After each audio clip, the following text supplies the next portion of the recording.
Know Your Computers Part 1. He's going to be doing Part 2 today. But before we get into that, I'd like to mention that next week, Jerry will be doing a full presentation of her tips and tricks. And I think you'll find that very helpful with your computer, and she'll give you a lot of good tips. And I'm doing digital camera basics. What are you doing? Digital camera basics next week. Digital camera? Basics. Oh.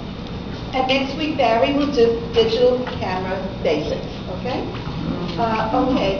For those of you who were not here last week, I did give a short presentation before Bill did his program. And I'd just like to let you know that Bill has been a member of this club since February 1999, and he is a former board member.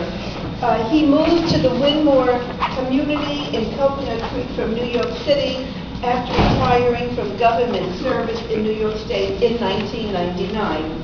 He's been involved in computers since the early 1980s, working with both software and doing repairs over the years. He likes the tough problems, and he's always ready to assist our members. And with that, I'd like to present Bill Frisch, who will talk to you today about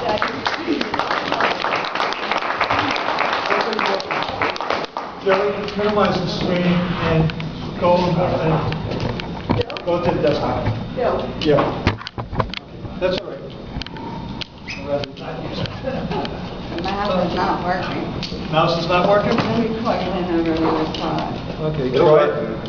No, she said she had trouble. Try to turn it to the other side, or I'll give her another one. See if it moves. Nope. Then feed the squirrel. It's working? No. Hold on. Because that's the hardware. Which Okay, mouse? there it goes. There it is. There it Okay. There it goes. Now it's ready. Now it's ready. It's fine. Is that was mine? It was asleep. Was that mine? Yeah. Okay, that's mine. Yeah, it just takes a second to find it. Test. Yes. Please. Okay. Yeah, they'll probably need it for themselves. Okay, go to B1. B1. Okay, bring it down just so they can read the subject and read the rest. Okay, whoops, back up just slightly. One. Right there? Yep. Okay. How many people were here last week? Okay, that's about just about half. Okay, the people that were here didn't come last week, you're going to be screwed.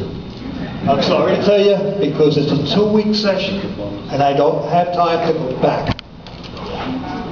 Based on what's going on in theory, I'm supposed to have 40 minutes with you, of which, cut that down for questions and answers, you're not going to get it. Most likely today, I'm not going to do the questions and answers, because there's too much to be covered. Okay. This was the outline. Close it, Jerry, please. Minimize or close? Close it. We don't need it. We won't be using it. Okay. Go back to, oops, you lost number 2. Go back to B2. The B's represent today's presentation and outline and stuff. Okay. If you go down to C for a second. Originally, I set this thing up to say if you brought me thumb drives are a lot faster than CDRs, I would burn a copy of the Word documents that were being used. So you can then take it home and try to figure it out, and for next week. The problem you're going to have is you're going to have to put your thumb drive in an envelope, put your name on the envelope, and don't steal the envelope. Leave it over by the counter there, and pray to the gods that I can get to you. If I don't get it next week, maybe the week after. But you'll take them home at the end of the session. I do not want to be held responsible for anybody's thumb drive. If you bring in... How large? I don't care how large. I can read basically any thumb drive. No, I meant, do you need a half a gig, a gig? No, it's... 250. Probably, oh, sure. Okay, minimize the screen for a second. Go to the desktop, Jerry. To the desktop. Okay, go over to where it says DB presentation, right over there. Whoops, close it. Just close it for a second. Okay, highlight it for a second, and then right-click. Go down to properties. Okay, there's the size of what you're going to be getting. What does it say? 12, 13 approximately. I would be more inclined to say 15 because I'm going to be modifying it to change where I have Jerry's instructions into the deal to some of the stuff because I want to do the outline too. Yeah. Yeah. I'd like to add too that I'm making movies of all Bill's presentations, and they're up online. Okay, somebody did you a favor, whoever the intent thing did. Thanks, Bill. Because my contention of it is I don't have the time. Okay, close it again, Jerry. Let's go back to,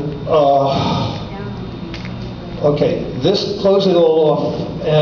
B2 we don't need, and just leave the presentation, that thing in. Okay. Last meeting, we started to discuss, and we stopped at shutting down the computer. And we started to mention that you had certain shutdowns. Everybody knows if you went start, there's a shutdown. Jerry, do it. You see that says turn off computer?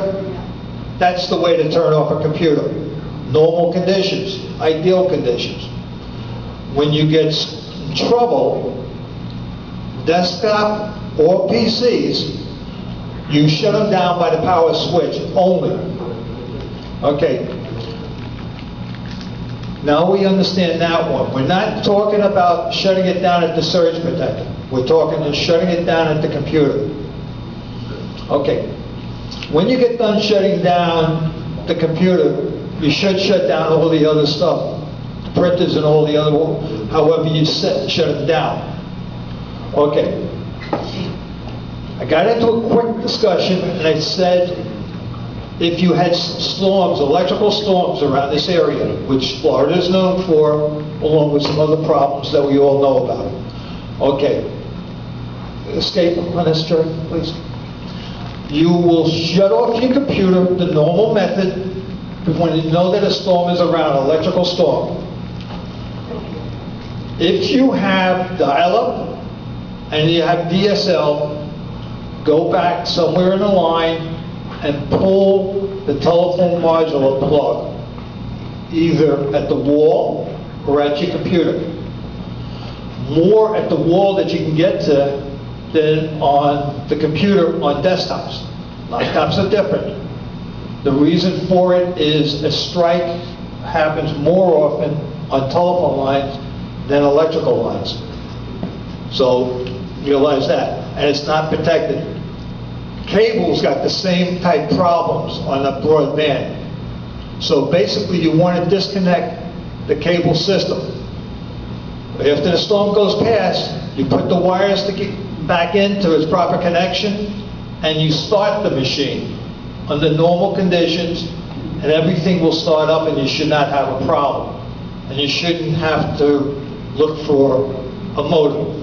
There is numerous people in this room, and I know of a few, where they got caught with their modems burnt, and a lot of other problems. So it's very common. Okay, now comes the next big one for you folks. How many people had viruses, computer crashes? Let's do viruses first. Viruses? Viruses. I've had them? Have, and since they've been working with computers. Okay, you're telling me a very low amount. Okay, I'm surprised. Okay, how many people have had problems with a machine would crash, you couldn't restart it, and it was an operating system? You gotta be kidding me. Well, Somebody don't want to... But the 80s I did. No. Okay, there should have been more, but all right. You guys, the rest of the folks have been very lucky. Okay. The reason why I'm saying this is when a computer crashes, the operating system basically goes. And when the operating system goes, most technicians, most people will tell you, congratulations, put your recovery disk in and wipe out everything.